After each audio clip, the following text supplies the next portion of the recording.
Hello दोस्तों, नमस्कार। मैं गणेश कांडपाल उत्तराखंड के पिथौरागढ़ जिले से जाग उठा उत्तराखंड ब्लॉक में आपका हार्दिक स्वागत अभिनंदन करता हूं। दोस्तों, आज को आपको ले चलता हूं सरस्वती शिशु मंदिर नया बाजार पिथौरागढ़ में। स्कूल तो मैं भी एक स्कूल चलाती हूँ, आपको मालूम ही होगा, लेकिन मैं लेखक की हमारे सामने बैठी। सभी उपस्थित यहाँ अभिभावक गणों का मैं इस मंच से हार्दिक स्वागत और सभी को वंदन, सभी को प्रणाम करती हूँ। बहुत तो मेजबान जो है वैसे ही छूट जाता है, तो यही गलती यहाँ हुई कि प्रधानाचार्य जी को बैच लगाना ही भूल गए। तो अब जो है मैं बहनों से आग्रह करता हूँ कि प्रधानाचार्य जी को बैच अलंकरण कर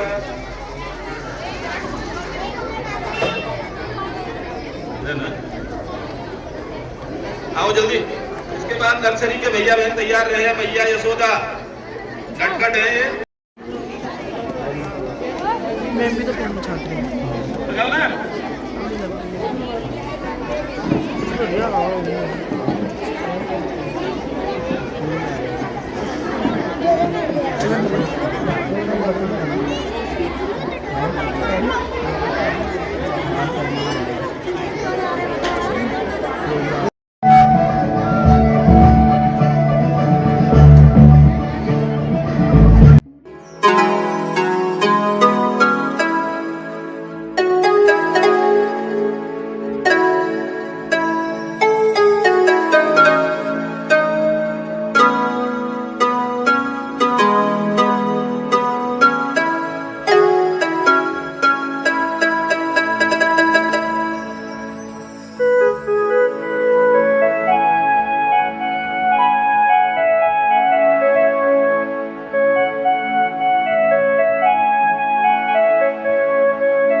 उपस्थित यहाँ अभिभावक गणों का मैं इस मंच से हार्दिक स्वागत और सभी को वंदन, सभी को प्रणाम करती हूँ।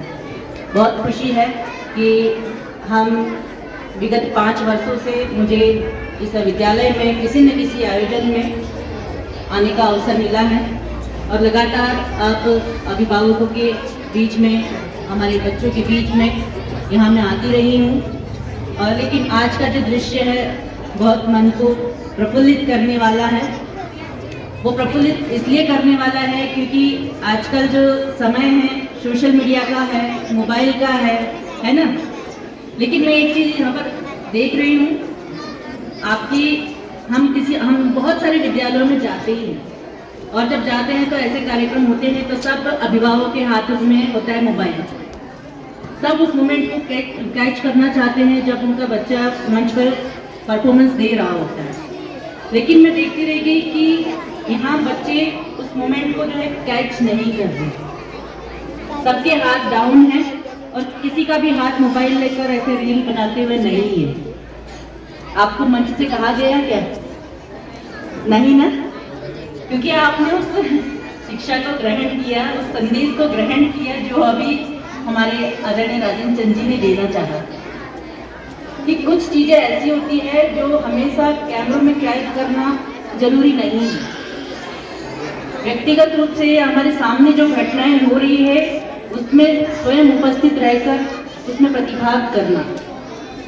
कई बार होता है कि हम बहुत जल्दबाजी में होते हैं और उसे कैमरे में कैद कर लेते हैं और कहते हैं कि बाद में घर जाकर देखेंगे, और हम घर में जाकर देखते भी हैं तो वो भाव आता नहीं है।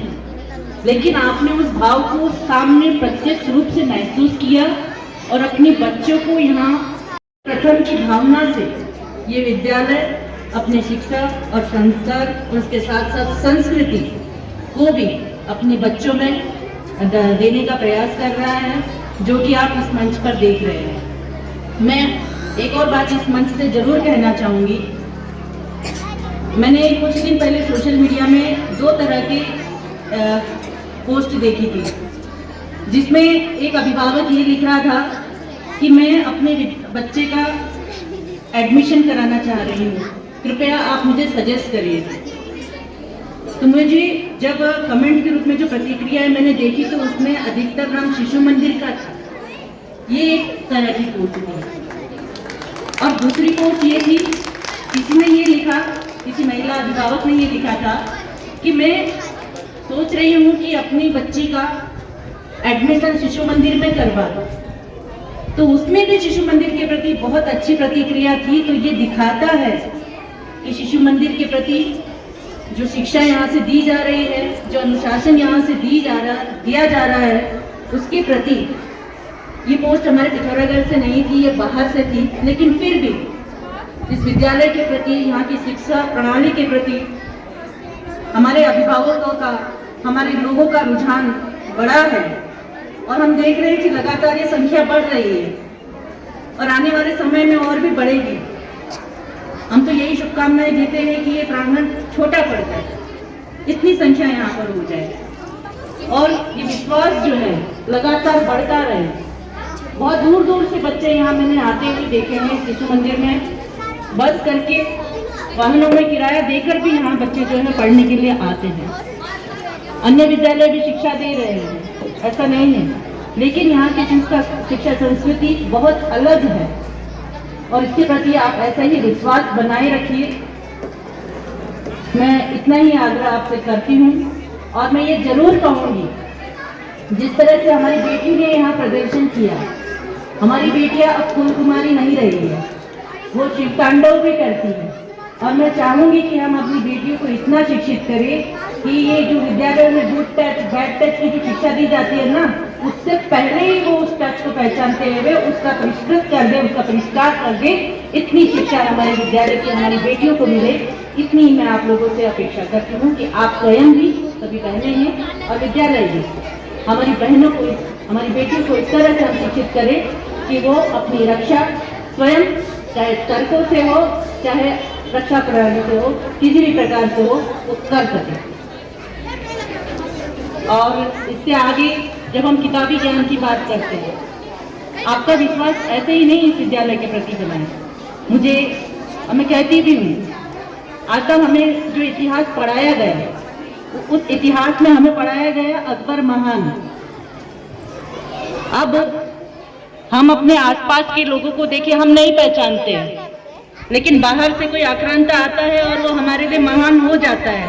क्या ये होना चाहिए? क्या ये सही है? क्या ये दुराचारी आकर हमारे लोगों पर अत्याचार करते हैं और हम उसे महान होने की उपाधि दे देंगे, ये सही है? क्या हम ये जानते हैं कि उस समय हमारे देश में पृथ्वीराज चौहान भी रहे, महाप्रतापी राणा प्रताप भी रहे, हम उनको पहचानते हैं? क्या आज़ादी के समय में हमारे देश में भगत सिंह जैसे लड़ाके भी रहे, उनको पहचानते हैं? क्या उनकी चर्चा करते हैं? क्या रानी लक्ष्मीबाई रही, अहिल्याबाई रही, ऐसे शिक्षा के क्षेत्र में महान कर्म करने वाली हमारे बीच में सावित्रीबाई फुले रही, उनकी चर्चा करते हैं क्या? तो उन सब से परिचय कराना, जब तक हम अपने आसपास के लोगों को नहीं देखेंगे, उनसे प्रेरणा नहीं लेंगे, तो हम उसे अपने समाज में उसे सुसंस्कृत करने का बीड़ा जो हम लेकर चल रहे हैं, उसमें बहुत हद तक सफल नहीं हो पाएंगे। इसलिए हम अपने लोगों को, अपने देश की महान प्रतापी जो महान आत्मा है, महात्मा है, उनको जाने पहचाने, उस शिक्षा की ओर आगे बढ़े।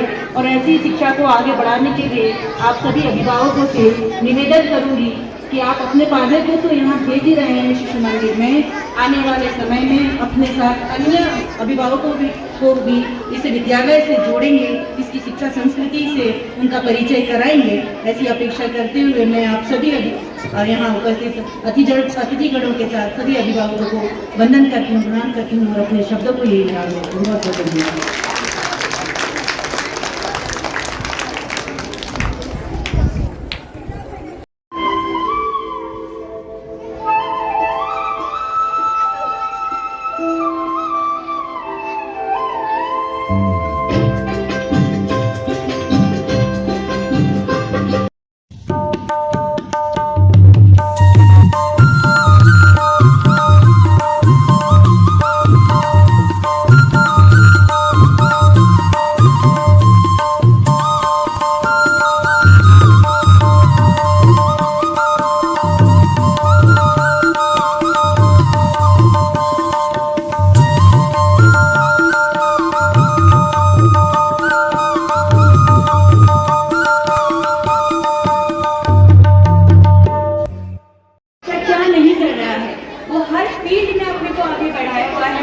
बहुत बड़ी गौरव की बात है हमारे शिशु मंदिर के लिए कि जो बच्चों में एक संस्कार दे रहे हैं। स्कूल तो मैं भी एक स्कूल चलाती हूँ, आपको मालूम ही होगा, लेकिन मैं देखा थी हमारे सामने बैठी हुई है, देखा थी का स्कूल मेरे स्कूल के पास में ही है।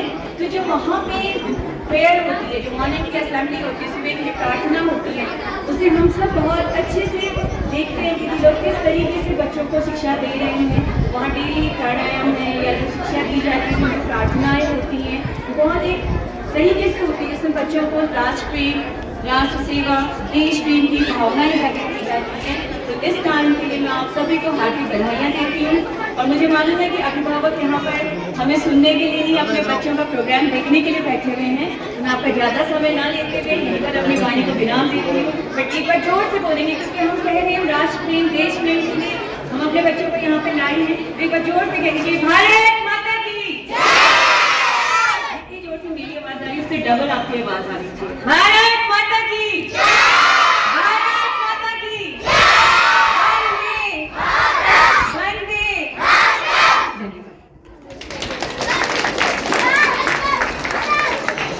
दोस्तों आज का ये ब्लॉग मैं यहीं तक रखता हूँ। इसका अगला भाग आपको दूसरे पार्ट में कल दिखाऊंगा। तब तक मेरे ब्लॉग में बने रहने। ब्लॉग अच्छा लगे तो लाइक, सब्सक्राइब, शेयर अपने दोस्तों के साथ अवश्य करें।